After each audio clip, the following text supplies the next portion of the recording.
I'm sure you've heard that you should not reinvent the wheel, rather that you should find new uses for the wheel. The question is, how can you find new uses for the wheel? Is there a strategy, a formula that you can use to find other uses for the wheel? My name is 𝗬𝗂𝗍𝗿, and in this video I will show you with practical example of how you can find other uses for your wheel. Make sense? Let's get started. So I want to take us back to the 1990s. I think back then I was in primary school. If you remember very well, what we call sachet water today was usually tied in nylon wrappers, transparent nylon wrapper, all right? And we drank it happily. Then it usually would be chilled with an ice block and kept in a cooler. The same thing is applicable to what we call sachet ice cream today. They were all tied in transparent nylon wrappers. They had either an orange color, a red color, or whatever colors that they had then. But the point is that what we call sachet ice cream, they were tied in transparent nylon wrappers, and they gave us joy back in the days. Now, these two products that I mentioned now, someone looked at it critically and improved on it. It used what I call the 10% new strategy. That sachet water that we drink today, what we call pure water, wasn't from the beginning designed like that. Like I said, it was tied in transparent nylon wrappers. Today, someone brought the technology to package them into what we call pure water. Now, those ice cream that were also tied in transparent nylon, they have perfected a way to produce them in sachet. So what's my point? Someone deployed the 10% new strategy and decided to create new products from an ordinary product. I'm sure you also know about 𝗬𝗎𝗄𝗏 chinchin. Before now, this stuff, they were not packaged the way we all have come to know them today. They were tied in nylon wrappers and clipped with a stapler. Someone looked at that and decided to innovate around what we had then as an ordinary product. I'm sure you get my drift. So now, using this strategy, it is quite simple. All you need to do is to look at an ordinary product and ask yourself, is there a way I can recreate this? Can I find a way to repackage this to create either another use for it or a new market for it? Most times what is needed is either a particular product is made to be bigger or it is reduced in size. I'm sure you also remember how Abiola milk came into the market space.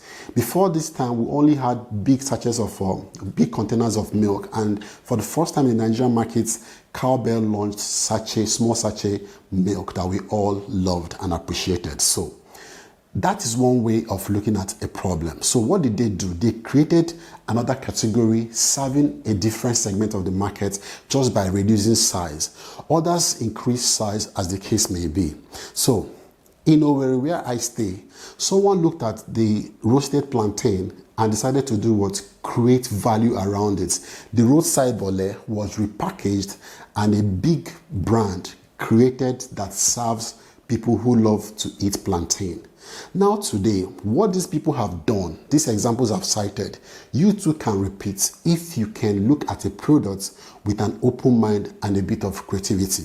So in this video, I'll be showing you one ordinary product, and then hopefully I will reveal to you what you can do, or perhaps you can get, to figure out what to do to see if this can become a new business, a new identity for you in the market space. So here is my little bowl. Inside this bowl is what? Tapioca. All right? Now, this is usually hawked all over the place. You see people hawking it from one street end to the other. And there is usually a combo. Is either they are hawking it with coconut inside it or ground nuts. I'm sure you understand what this means. Now, have you ever thought about setting up a business only to serve people who love tapioca? We call it abacha in Igbo land. Now, for now, it also looks like our old pure water in transparent nylon bags. It looks like the ice cream in transparent nylon bags. All it takes is for someone to consciously look at this particular product, an ordinary product, and make it 10% new. It could be that you could open a small space where you will serve this with coconuts or with groundnuts, as the case may be. You could open a joint and get a little refrigerator to serve it chilled with coconuts and the likes. Once you do this, you give it a good name and decide to serve either as a local cuisine, where make your environment to look local so that people can identify with tapioca as a local food that you serve. With the right positioning, a new business can be born. But for now, this is overlooked, this is hawked around, and I see in it the potential to build a good brand for someone who wants to take this serious. Remember, all it takes is for you to look at it with an open mind and a bit of creativity. Then you can make this old, ordinary tapioca 𝗬𝗿𝗄 to become what? A brand that people will like. So, you've gotten the idea. The rest is up to you. You could build a business model around it. You could bring up a value proposition around it. And if you do it well, I'm sure people like me that like tapioca would patronize you. And I'm sure I am not the only one that likes tapioca. So this is one way you can actually not reinvent the wheel, but find other uses for the wheel. I've cited one example. There are many more that you can actually look at.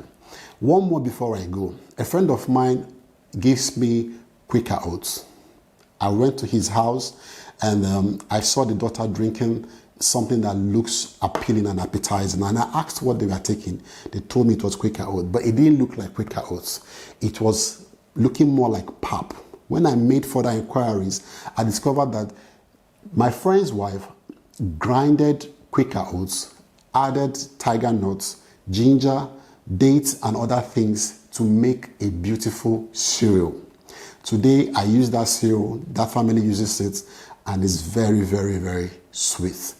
How could this be that nobody has thought about grinding 𝗬𝗂𝗿𝗄𝗏 and offering it as a cereal? Now, these are different ways you can look at what the 10% new product development strategy. If you apply it well and decide to build a business on about it, I'm sure you will not go home hungry. So this is me giving you the idea of how to do what? Not reinvent the wheel, but find other uses for it by using the 10% new strategy. If you look at this critically and look at the objects around you, I'm sure you'll begin to understand how you can reduce, increase, or modify a particular product so that it can appeal to a new segment in the market space that you can cash in and make money from. If this makes sense to you, like, share, and I see you in the next one. Have a great day.